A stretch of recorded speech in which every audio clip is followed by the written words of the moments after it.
Please be seated. Ladies and gentlemen, please be seated. We're going to talk Africa.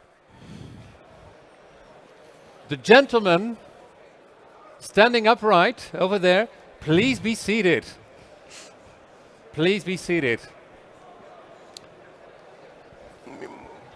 So this is the noise we'll have to do with. If you want to come to the front, don't be shy. Don't be sitting in the back of the room. You can sit in front rows. We're going to talk about Africa today with African guests. Monsieur Farid Lekia du Maroc. So Mr. Farid Lekia from Morocco and Samson Ogbole from Nigeria, the soilless farmer and the professor from Hassan II University in Rabat. And Peter van Bodegom. He's not African. He's just from Leiden. Why do we talk Africa and why is it so important to talk about Africa? You all know there is a famine in the making, and that is as blunt as it is. So I just presented some news items of today. Deutsche Welle, the German newspaper, said Africa could feed itself with the right infrastructure.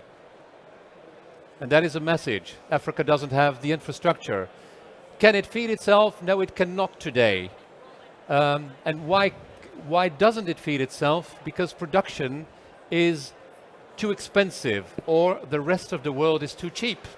And that is why the continent, that used continent, tends to import food. But what happens in a geopolitically divided world? That is the problem. The guy in the middle is a guy who writes on my website. My name is Dick Veerman. I'm a media entrepreneur and a public consulting firm in one. On Agri-Food Networks writes Henk Breeman.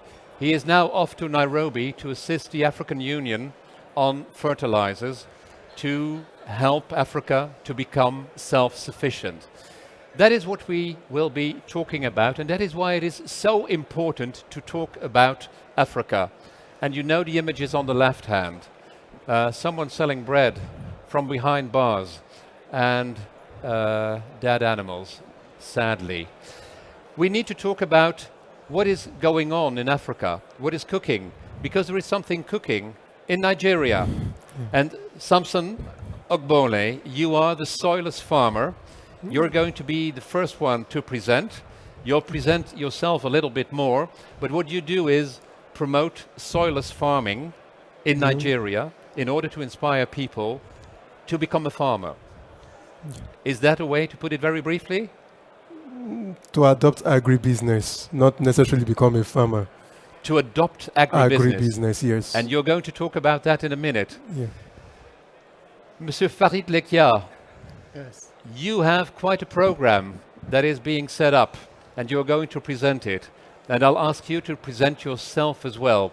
But you're leading a Centre of Excellenc, which is going to be built, which is being built right now, and you're going to show it in Agadir. No, it's being built in Rabat. No, it's in Agadir. Yes. It is in Agadir. Yeah. My apologies. And Peter van Bodegom. Peter van Bodegom is he's an environmental biologist at Leiden University, and he has a special teaching assignment at the World Horti Center to make horticulture sustainable. Very interesting in times of energy crises, I think. We'll ask Peter to respond to the presentations Samson and Farid are going to make. What can we do to help Africa to better do its job to feed itself? Samson, I step down. The floor is yours. I hand it to you. This one is forward, this one is backward. And I just needed to do that, and I forgot to turn it around. I now hand it over to you, and the presentation and floor are yours. Please, an applause for Samson. Thank you. Thank you. Good afternoon, everyone. I'm Farmer Samson Ogbole from Nigeria. Quickly, shout out to Mr. Kuhn, to Mr. Labiushino. Those are my guys around. Thank you so much. So, yep, this is a part of our farm. I chose this picture deliberately because I'm sure for some of us who've probably never been to Nigeria. And Nigeria is a country with a population of over 200 million people, with majority of us being youths. And like every other country in the world, most youths are not interested in agriculture. But we are gradually changing the story as we are doing something that is different, that youths are willing to come into agriculture. So what we do basically is grow plants without soil, that is soilless farming. So all the pictures I'll be showing you are pictures from the farm. What makes what we are doing unique is we are not trying to adopt what is outside inside, but rather we try to understand the principle and use what we have to replicate it. So on the left, you have tomatoes. In the middle, we have grow buckets. On the right, we have grow troughs. If you come to Nigeria, these grow troughs, we refer to them as water gutter for collection of water from roof of houses. So what we are doing is how to use what we have to achieve what is being done in Europe and the rest of the world. So for us, where we are going, so first, we understand that since the world is changing, it's important we understand where the world is going so that we can follow the same route. So first is in the physical. I remember when I came, or this morning, Kun was asking me, what's the most important thing you want to get out of green tech? And I said, what's most important to me is I want to see what technologies are available so that we can find a way to adopt same in our own country. So we have, on the physical part, we are looking at things like automation. We are looking at things like 4D, robotics, and new materials like graphene. How can we use these things so that our processes are cheaper? We are looking at things like sensors, IoT, and of course, data. So one of the basic differences between our generation of farmers and the farmers of the past in Nigeria is the fact that we are super concerned about data. So we monitor the temperature, the amount of rain, the length of rain, and all of that. We want to understand the roles that these things are playing so that we understand how best to tweak them to get what we want. Then, of course, the biological, gene sequencing, gene editing, CRISPR modification, because we understand that as Nigeria, most of the seeds that we get, they are not produced primarily for us. So you realize that as farmers, we are struggling to get the best out of the inputs that we are getting from Europe. So how can we take charge of this area for ourselves, by ourselves? So as a country, we understand that we have issues with growth. So Nigeria is a country that is growing very, very fast. And what that simply means is we are going to have so many of the young people aging at the same time, like they are having in places like Japan right now. And what that simply means is if majority of us are youth and we are going to age at the same time, this is going to affect our productivity. Now, how do we ensure that we do not leave that gap? Hence, we want to bring in technology so that as these people are getting older, they would have already produced some tech that can cover the space for us. Then, of course, we understand that if we are going to bring in more youth, we have to have what we call labor substitution, meaning the job to be done did not change, but we need to train people on how to get these jobs done. So the knowledge, then we have to have skill retooling, then we need to work on our gender gap or gender closure. So how do I mean? Traditionally, most of our female kids do not go to school. Even when they go to school, science is not their first point of call. Their first point of call is usually the art subject. And what this simply means is in a world that is going to become more and more tech-based, it simply means that the women will be left behind. And if that happens, we have more of a gender gap. So we have to be more intentional in our dealings to ensure that more females can come into the tech space so that we have what we call gender closure. Then, of course, the nature of work is going to change. One of the fallout from the whole COVID-19 pandemics was we had a lot of people in Europe. I mean, we read that on the news, that a lot of people in Europe were leaving their jobs telling you that, no, I do not find purpose in this thing. I do not find passion in this anymore, and so on and so forth. So for us, it's important that in all that we are doing, we are able to bring back purpose and passion, because this is what will bring about sustainability in the long run.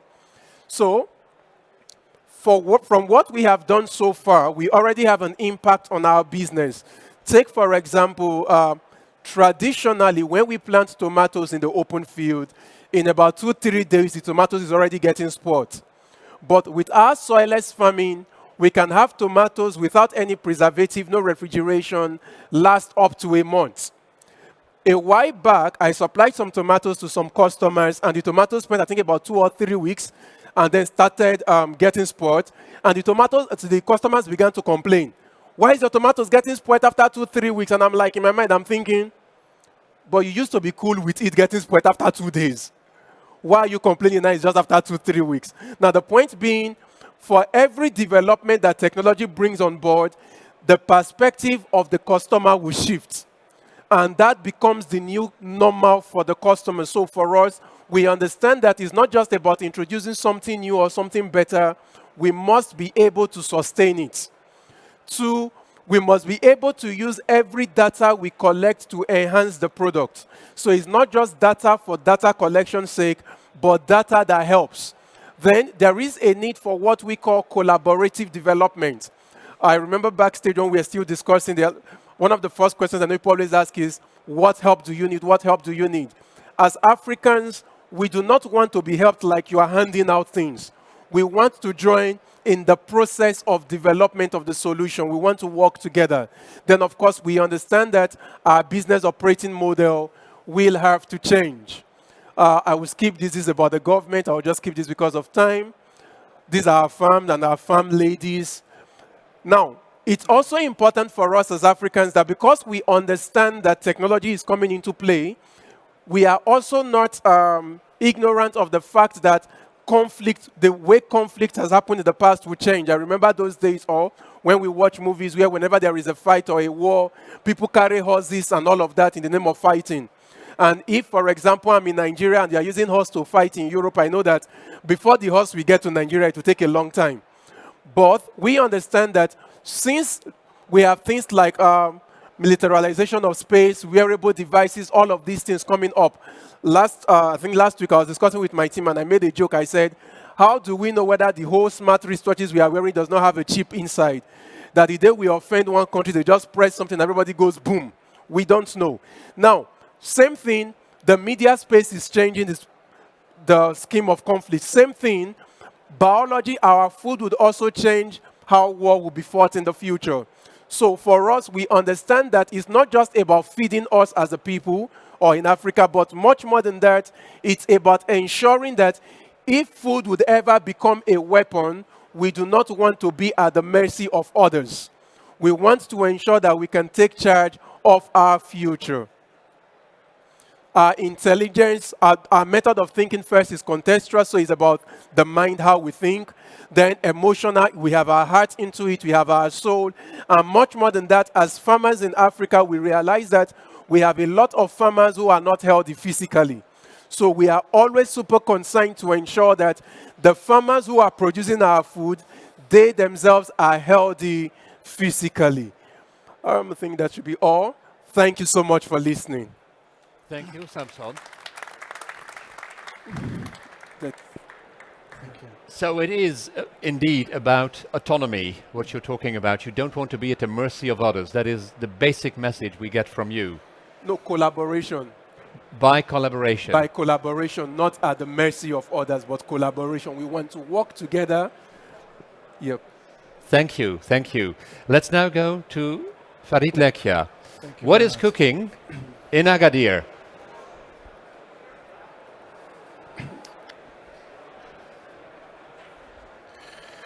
I try to be very fast because we have not lot of time.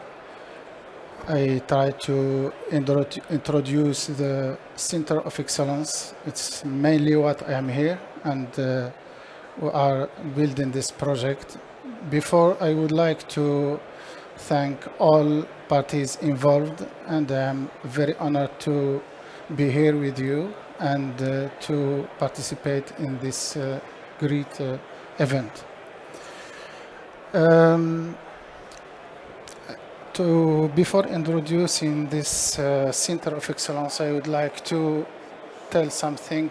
I don't teach you anything if I tell you that the global context now, the biggest challenge humanity has to face is the climate change.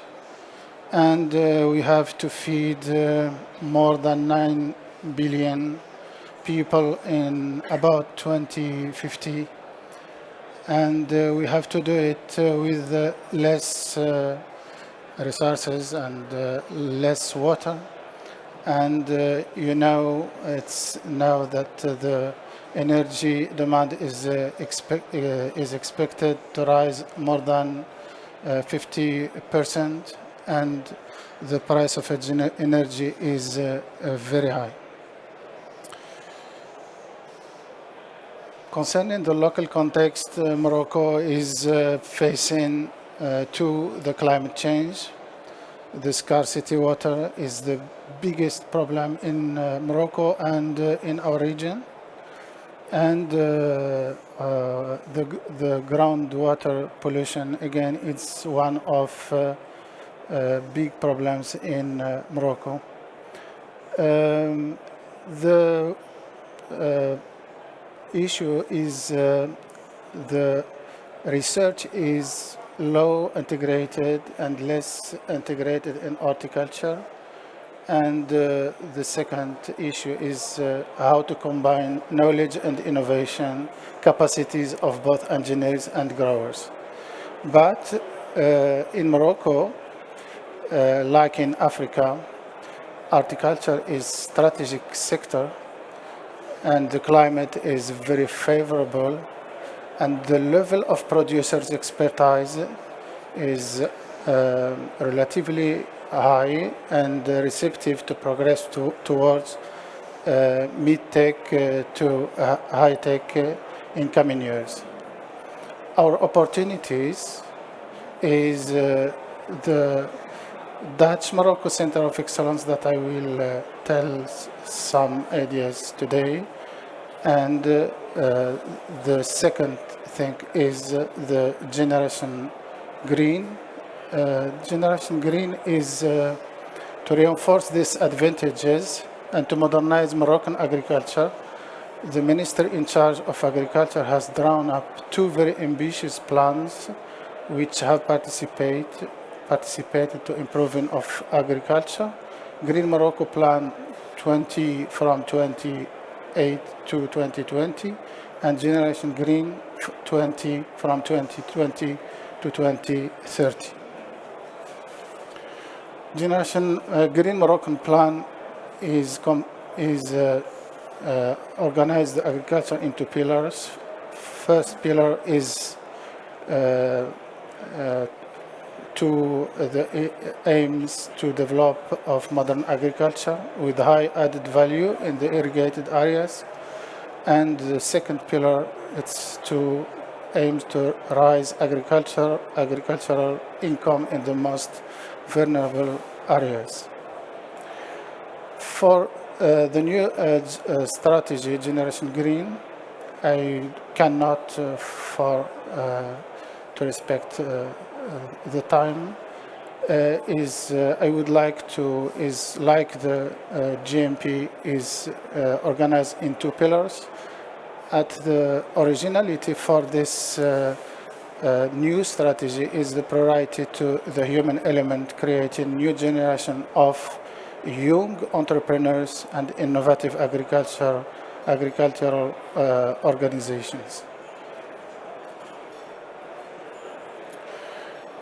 The Centre of Excellence, the framework of Morocco-Dutch cooperation, will be set up a Centre of Excellence in Horticulture, whose objective is to perfect the training of future Moroccan leaders in horticulture and to promote and support scientific research and education at the CHA, Complex Horticole d'Agadir Institute, our institute, aimed at solving the technical difficulties faced by fruit and vegetable producers. In the upcoming years, the aim is to make of this center the innovative horticultural center for Morocco, where research on greenhouse horticulture is presented, master and PhD students are trained, and also knowledge and technology are transferred to different stakeholders. The Center of Excellence is, like you can notice, is composed from two areas. Areas for demos platform, 1, 2, and 3 areas. It's soil area number 1 is for soil cultivated field, and the area number 2 and 3 is for soilless culture. And the B area is dedicated to research project area, available training plots for each research team. This picture was sent to me this morning. It shows us the state of development, and the work are continuing in the Center of the Excellence. We have two pictures to show you that in September, in the end of September, the Center of Excellence will be ready to research and education training. The goals or the objectives of this center is first to use less water, because we cannot use 40 or 30 liters to mobilize between 30 and 40 liters per kilo. And the second objective is to increase productivity, because now the productivity is very low per square meter, and we do it with less pesticide use and sustainable farming, less food, energy, and resources losses. How we can do it? I think that we can do it. We can achieve these goals with research and educations. We have with innovation and research. The Center of Excellence aim to train between 6 and 8 doctors each year from 2023 to 2030. And in the academic education, a lot of universities, Dutch universities, are involved in our academic programs. And for continuing education, the Center of Excellence aims to train 20 farm managers per year till 2028. And in the framework, with the impact cluster training sessions, we aim to train to organize more than 60 sessions training in the framework with the center, the impact cluster. The impact cluster from Morocco is 9 partners. Big and small farmers are really organized in this cluster in Morocco side, and in Dutch cluster is some companies are ready to be involved in this cluster, and in the coming days and weeks, this cluster will be finalized with Kuhn and the parties involved. The center, just one word for small producers, because the center aims to bring together small producers who do not have any technology. We are aware that the road will be long, but it is possible. We must show that there are many of us who are carrying the project, that we offer comprehensive solutions and not simple technology transfer, and we are methodical in our approach. We must capitalize on success stories to go further. What I mean by holistic approach, if we want to go from low tech or no tech to mid tech and high tech, we have to present for the farmers and producers and small farmers, especially a holistic approach solution, don't just technology. We have to prepare them trainees to increase the level of human resources, and we have to help them to find finance to finance their project. The originality for in this project is we are very connected to countries, African countries. More than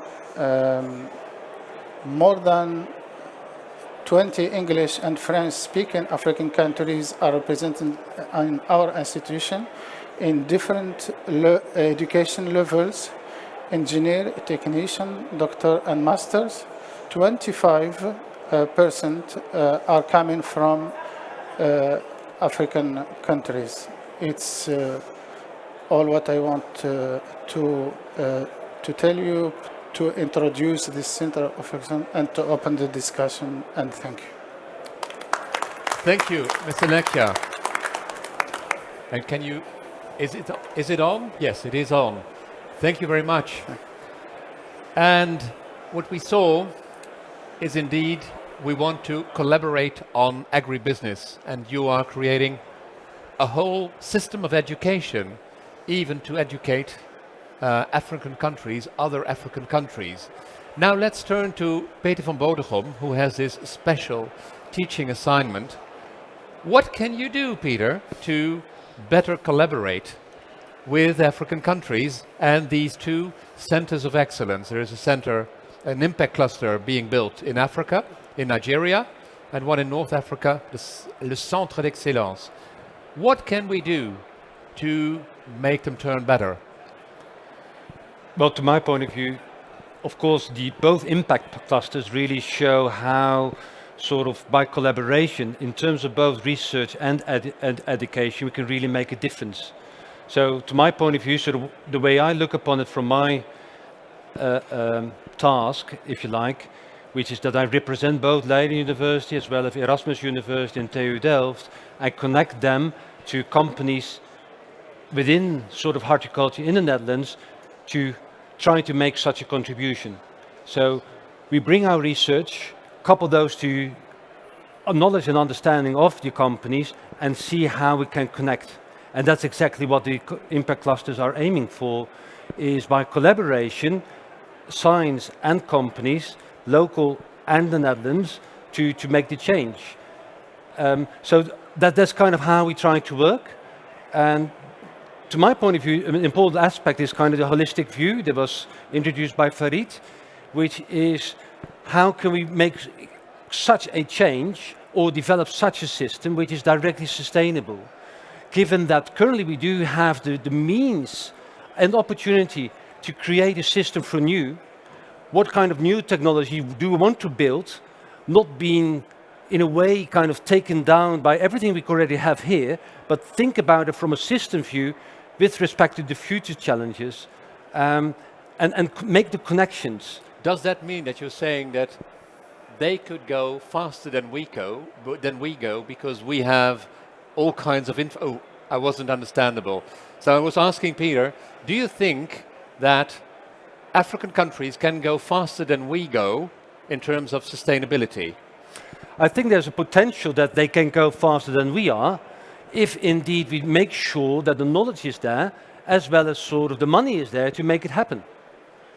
And by the combination, I really think things can go faster, because we can start basically, well, from a low tech, so close to scratch, a system that encompasses the various components in which we want to be sustainable.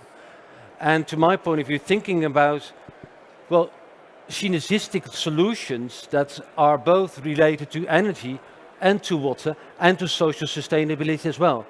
And I think all aspects together are truly important rather than trying to find, well, single answers to single solutions, because I don't think that's going to work properly into the next time to come. If money is not a problem, you can go faster. Okay, that's interesting. Let's ask, so what do you think? Is money a problem in Africa?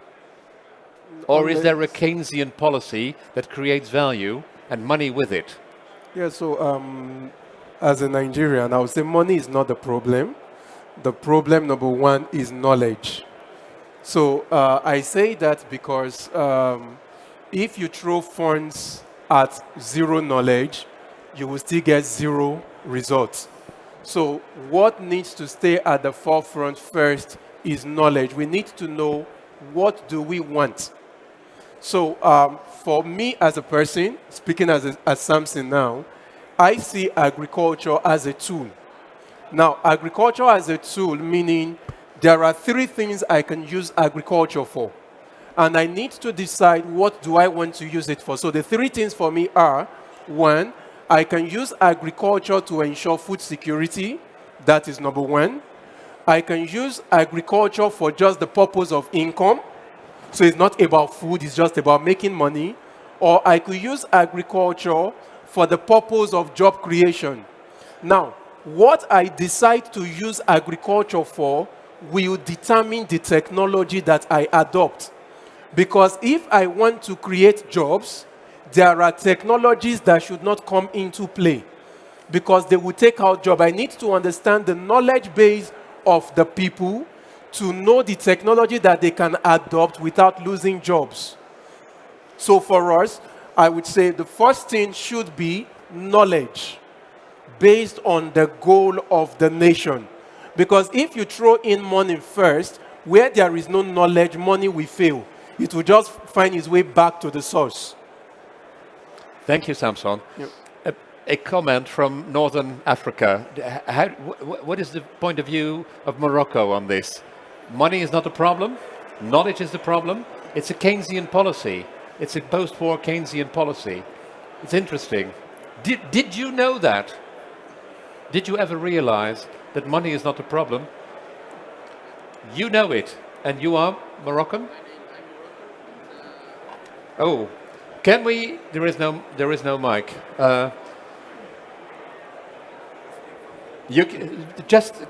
Please step up and articulate well. I'll try to articulate it in a way. No, they are bringing a mic for you. There is a mic. Coming. There's a mic coming up. Oh, you are fantastic. Thank you. Thank you very much. First of all, my name is Fouad Ababou. I'm the area manager sales for Hogendoorn in a much loved area, Africa, North Africa, in fact, Morocco, and the Middle East. And indeed, what the gentleman here already said was, knowledge is the first thing that you need. Certainly in an area where there is limited knowledge about agriculture, because agriculture is a way of living, just a way to come around. Not a way to make money, and certainly in certain regions, not a way to see it as a profession. Most of the time, the agricultural growers in most African countries and Middle East countries, they see it like a hobby. And it's now turning into something that is needed because food security is a matter that is very important in this region. But how can you reach food security if you don't have the right tools and the right knowledge to reach that? Okay, we agree on that. That's one. But now let's talk trade policy. Yes. Because it will be rather expensive, more expensive than production in the rest of the world. It is more expensive if we do not nothing about it. That's what Mr. Farid is doing. I agree, but probably we need trade policies. Is that correct as well? That is correct. correct. And I'd like your comment on that as well. Just one word. The main problem in Africa is money. We cannot tell that it's the poverty, and the second main problem is the culture, our relation with life, and what our perception, and our perception to to the knowledge, our relation with knowledge, and we cannot compare. It's very different. And when you try to change culture, is very very hard in Africa, and in North Africa is the same. The culture is the main obstacle in Africa, and when you try to change, you have. It's why I try to explain. You need a holistic approach. You need money. You need to promote education and research slowly but surely. You cannot change in short term, but you need time to change. You need to build the success stories and to show them for the local farmers and producers. And if you want to, and the priorities are not the same in Africa. When you try to introduce values like sustainability to small farmers who is fighting with life, and you are on in the. It's a different level. It's a different level. Yeah. We can do it, but we can do it in time and with methods, and we have to be to build on success story, and we can do it. The development is an ecosystem. We can do it together, and we can go together with a lot of solutions and a holistic approach, education, companies, technology, money, and we need all of these elements to develop a country. And it is, I think we have to be I am not very. I don't agree when we can put all the countries in Africa. Africa is a lot of countries, and each country They're all different. different and need issues. need different solutions, and we have to adapt our method. We cannot throw the change culture through our perception, but we have to hear the realities and something they can surprise you. Thank you. We need to talk about this. We can't. So we see the clock ticking away. It's now 0:00. So we'll have to stop this conversation. Sitting next to you is a guy who's leading a completely holistic institute. He works with sociologists, philosophers, archaeologists, etc., on everything. And one last question to you. Yes. You're a salesman. Correct. So, is this correct what they're saying? That you need a holistic approach. A salesman wants to sell, but you need a context to sell in. I will give you an example from a different sector. If you want to learn, or I will say it in another way, if you're fishing, but you don't know how to fish, you cannot fish, you cannot eat. When you're not eating, you're getting hungry. But if you learn this guy to fish, and also with the right tools and the right way, and you also show him where to fish and where he can get his best fish, then you're not only helping him by learning how to provide for himself, but also you're helping him, giving him the tools to get the best fish. And the best quality fish can be sold on a market for a higher price. And when you get this higher price, you can also evolve to the second phase by buying more tools, buying more articles that can help you. And your message is indeed create the Create- whole system. We create the whole system by creating not only the knowledge or giving the knowledge to the people to know how to work in agriculture, but at the same time to provide food security, and at the same time evolving.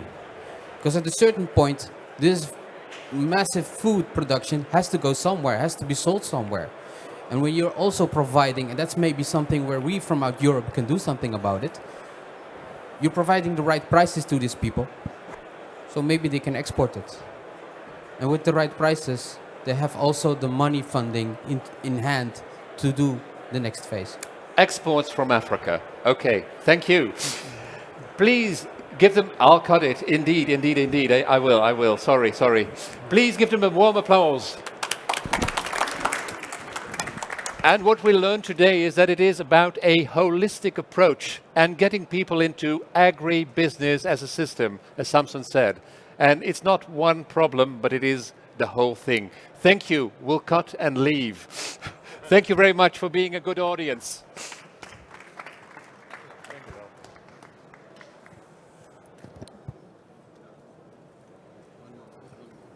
I'm crossing.